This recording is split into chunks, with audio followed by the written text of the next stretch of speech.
আসসালামু আলাইকুম ভিউয়ার্স, আজকে একটা নতুন রেসিপি নিয়ে আসছি।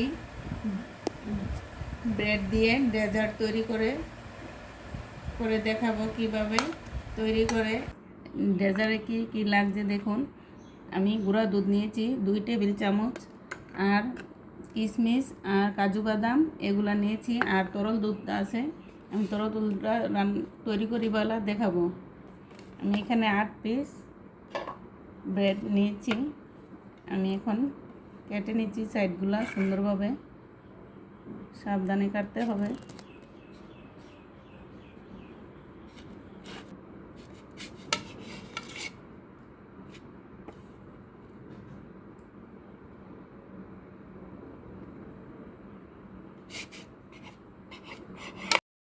দেখুন আমি সবগুলা কেটে নিয়েছি, এরকম পিস পিস করে কেটে নিয়েছি। একটা ফ্রাই প্যান বসিয়ে দিয়েছি, তারপর দিয়ে দিচ্ছি হাফ কাপ তেল। মোট আমি 1 কাপ তেল দিয়ে দিচ্ছি।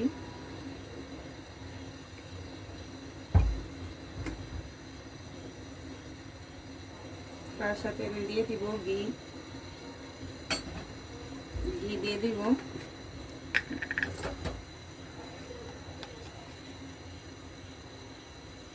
এটা গরুর ঘি, এটা আমার হাতের তৈরি, একদম পিওর। আমি 2 চামচ দিয়ে দিচ্ছি।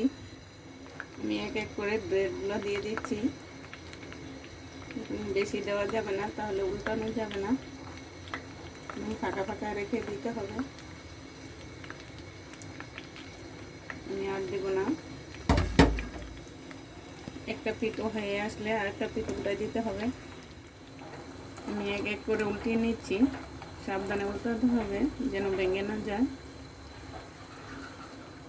আমি এখন উঠিয়ে নিচ্ছি, সবগুলো এরকম করে ভেজে নেব।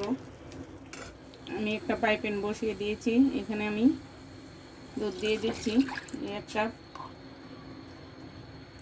এই মেজারমেন্ট কাপ দিয়ে মেপে দিতে হবে 2 কাপ। 3 কাপ দিয়েছি দুধ। এটা আমি জাল দিয়ে নেব।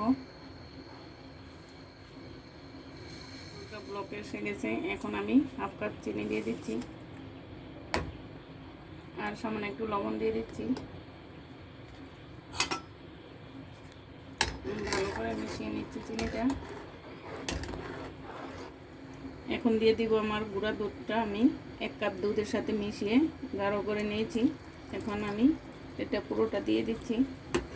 ভালো করে আবার বলক আসা পর্যন্ত অপেক্ষা করব।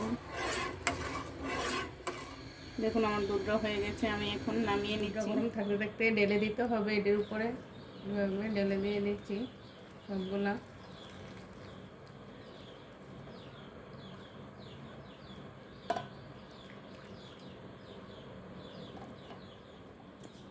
আমি এখন দিয়ে দিচ্ছি কিশমিশ আর কাজু বাদাম কুচি করে রেখেছি, এগুলো দিয়ে দিচ্ছি উপরে ছিটিয়ে।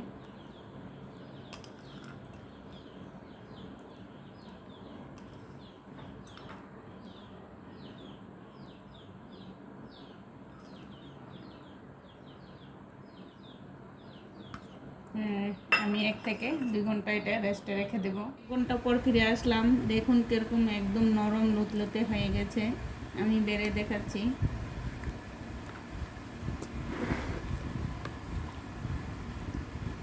নিচে দুধ আছে, দেখুন একদম গাঢ় হয়ে গেছে।